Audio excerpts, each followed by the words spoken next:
My in-laws demand that we honor their tradition and name our son the name that traumatized our family. Now they are out of our lives and can't see my baby. Myself and my fiancé have a 2-month-old son. We are overjoyed at being parents, but most of my in-laws are refusing to even see our baby because of a decision we made concerning his name. My in-laws have a tradition of giving the firstborn son of every generation the same name. Let's say it's Peter. This has been going on for about 7 generations already, and they're very serious about it. My fiancé's eldest cousin was the latest person to get named Peter. Every one of his cousins has only had daughters so far, so our baby is the first son of his generation and consequently should get the name. I have no problem with the name Peter, and would have been okay with naming my son that. Unfortunately, that was also the name of my uncle, who died before I was born. I won't get into details, but it was tragic and traumatizing for my family. My father never got over losing his younger brother. My grandmother asked the family not to name any of our future children Peter during her lifetime. My mother-in-law and father-in-law knew about this promise, and at first seemed to not only be okay with us avoiding the name Peter but also supportive of the one we chose. However, my grandmother sadly passed away when I was 7 months pregnant.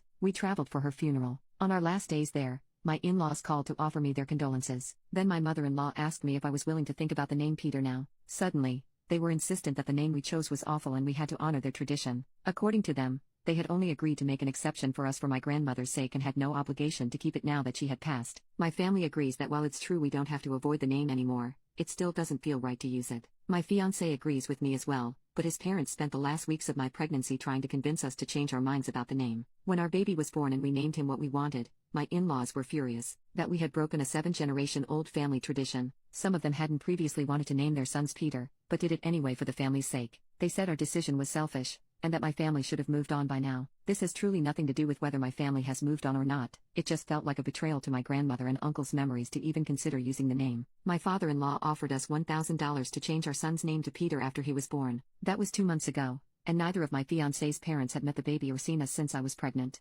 Most of my in-laws are on their side, and this is causing a huge rift between my fiancé and his family. He assures me he's fine, but I'm starting to feel really guilty about this. Edit. The tradition started, as far as I know, when OG Peter died and his son, also named Peter, named his firstborn after his father. Peter III ended up having the first son of the following generation and did the same thing. That one died before having children, so his sister gave the name to her son, and so on. The name Peter is very common in my country, so none of them ever got bullied over it, and the fact that it was also my uncle's name isn't as unlikely as one might think. Also, middle names aren't used in my country. Most people get the maternal surname before the paternal one instead. Edit 2. It wasn't $1,000. Different countries, different currencies. It's still a lot of money, but would probably translate to about $200 US.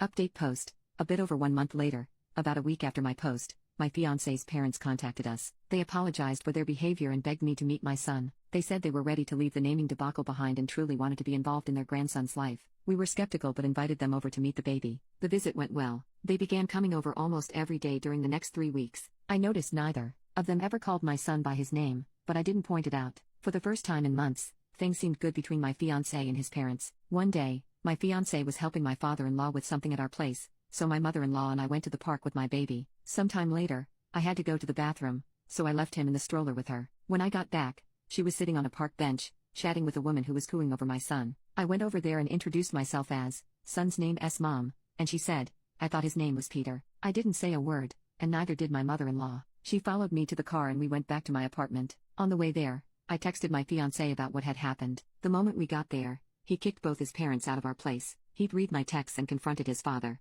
Thankfully, my father-in-law is a terrible liar and confessed immediately. Apparently, both my in-laws only call my son Peter. That includes whenever they're talking about him, every time they introduce him to someone else, and even baby talking to him on the few occasions they were left alone with him. Neither of them is embarrassed by this, and they both think they're in the right. We're heartbroken, especially my fiancé, not only because his parents can't let go of their pride, but also because the name we chose for our son means a lot to us both. I blame myself for encouraging my fiancé to allow them near our son. I was raised in a different city than all my grandparents, and always wished they could have been more involved in my life. Losing my grandmother didn't help. Pretty much every doubt I had only existed because I thought it would be important for my son to grow up with all of his grandparents around. But now, all my guilt is gone. If they can't respect my son enough to call him by his name, they don't deserve to be in his life. I hope they enjoyed the 3 weeks they had with their grandson, because that's all they're getting, until they get their heads out of their asses.